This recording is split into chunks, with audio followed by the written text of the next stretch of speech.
Hello. Pretty good offensive day today. It was. I think it starts with, the standard you set.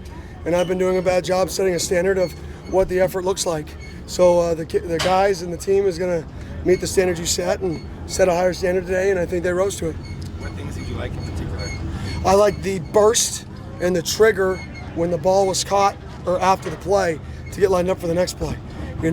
Explosive plays, a lot of them are effort-based because you stop explosive plays on defense by chasing the ball and not getting cut off on the backside of plays, and the 18-yard play or a 50-yard play, 40-yard play turns into a 28-yard play, turns into a 20-yard play. Offensively, it's the reciprocal. And a lot of the times we're getting caught by the backside because pure effort. And that's on me as a coach to get our guys to get more effort, and I think today they did. And I think they're going to do exactly what we ask of them because they want it. Offensive lineman Ben Coleman doing team reps today. It's been a long journey for him. How does he look?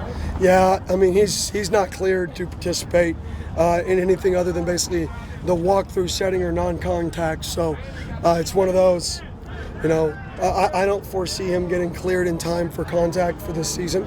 But he is going to be able to move around with us a little bit. But the contact piece is something that I don't foresee him getting cleared for. What sort of wrinkle does Gio Sanders in the backfield add for you? Yeah, he played running back in high school, so he's kind of a running back for us. We handed him the ball, I think, the first time he was back there yesterday, and we're going to continue to hand him the ball. So that's just a wrinkle for us. We were banged up a little bit in the backfield. So we're just trying to create different personnel groupings to get our best players on the field. Are you going to keep calling plays yourself? Yeah.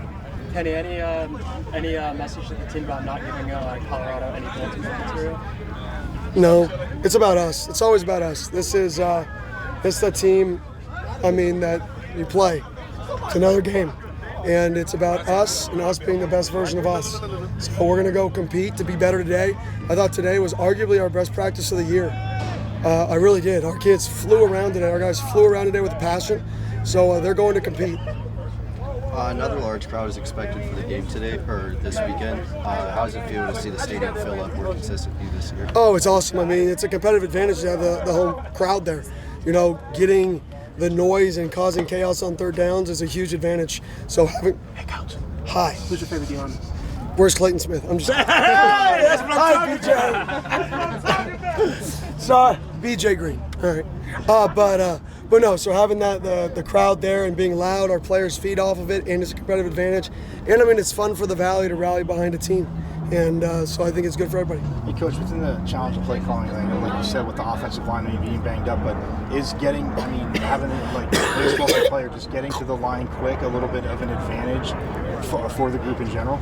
Yeah, for us, we've got to create more misdirection in the run game.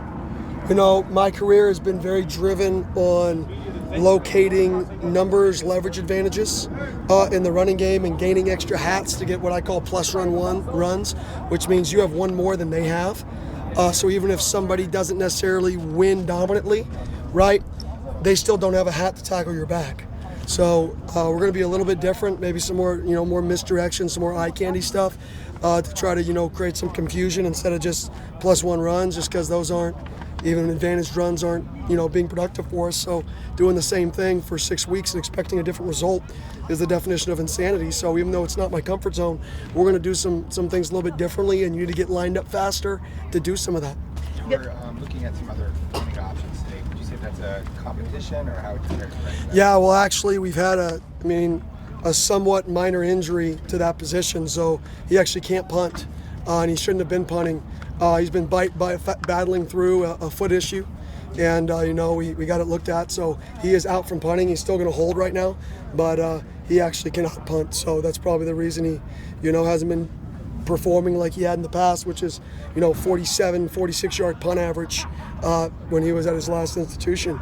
So it's, him being tough and trying to battle through it. So we're going to get somebody else back there. And I thought they did a solid job. They ended on a really nice punt, pinned him inside the 5. So what was it that finally he said something, yeah, I'm hurt, or you guys? Yeah, his foot's been hurting him a little bit, but he hasn't been dramatic about it. And then he was just, man, this is really bothering me. We got it looked at, and we just got to get him back right. And he just doesn't feel right. So it's just basically, rest heals it. So we just got to rest it and get it right.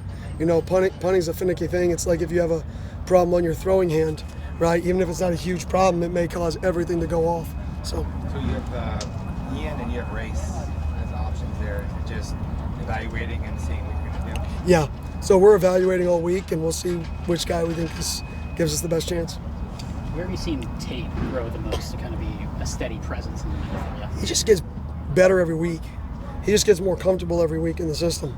And I think that's the key, is when you're new to a system, and what we do defensively is complex. What we do offensively is complex. It's different every week within the system. So it takes time to learn it and grasp it and master it. So I think defensively, he's just slowly getting better and better and better.